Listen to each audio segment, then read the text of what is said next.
What I wanted to ask you, how do you want people to collaborate with you? What is expected of people who want to participate in this research? uh, particularly for this research, right? Uh, I have a link for the contribution or collaboration guide. They can just follow. So there are two ways to do this. Maybe just fill in a Google form, or just make a merge request to the GitHub repository. But I'm quite flexible. Like if they reach out to me in any ways, like email or send a message on LinkedIn in any ways, then of course I can add on behalf of them. And not only they don't have to follow the questions that I shared, they were just some examples to share their feedback.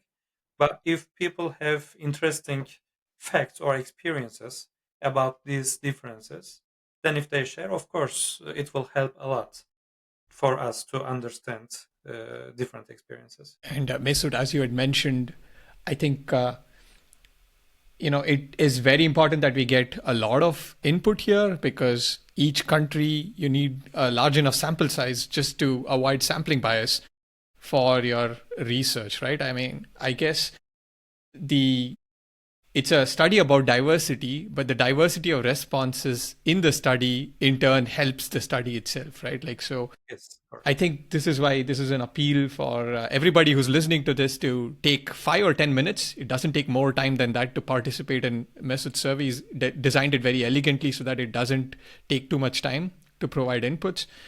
And I mean, what I definitely do along with this podcast is also send it out to my network and invite more participation here. It would help a lot. Thanks. And of course, if we figure out that there are some experiences on the technical part of testing, that would be really interesting, because so far I didn't have any feedback related to this.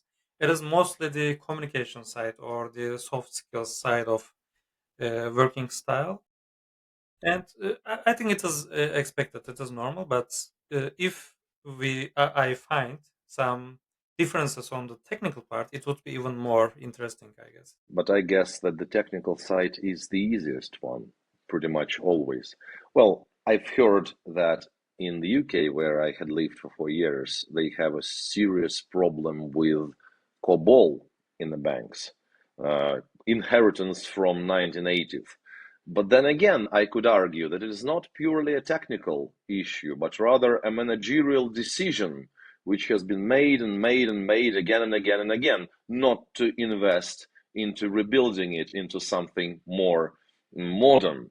So I would argue that pretty much all the technical issues have certain roots in social or cultural or authority based issues. Because, for example, if you're a manager who is only there for 3 years, not lifetime employee, but just for 3 years, to gather your money, to gather your bonuses, and quit for some other job, you would not be interested into investing or justifying the investment of so many millions of pounds into rebuilding some old system, an investment which would not give you short-term results, right? Or if you are a manager who does not listen to your colleagues, who does not looking for any other feedback, just following your opinions, then you might come up with the same situation. But yeah, I agree. I agree. The technical part is the easiest, because if you don't know anything, but if you have a good or strong communication with all the colleagues, your teammates, then you will figure out somehow. You will learn. Especially now, there are a lot of AI tools, right? You ask something and you will immediately get the response. So I believe research, especially the technical research, is easier than before. And I agree that is not the biggest bottleneck that we have to solve. If you have some communication problems, then it is way harder to solve.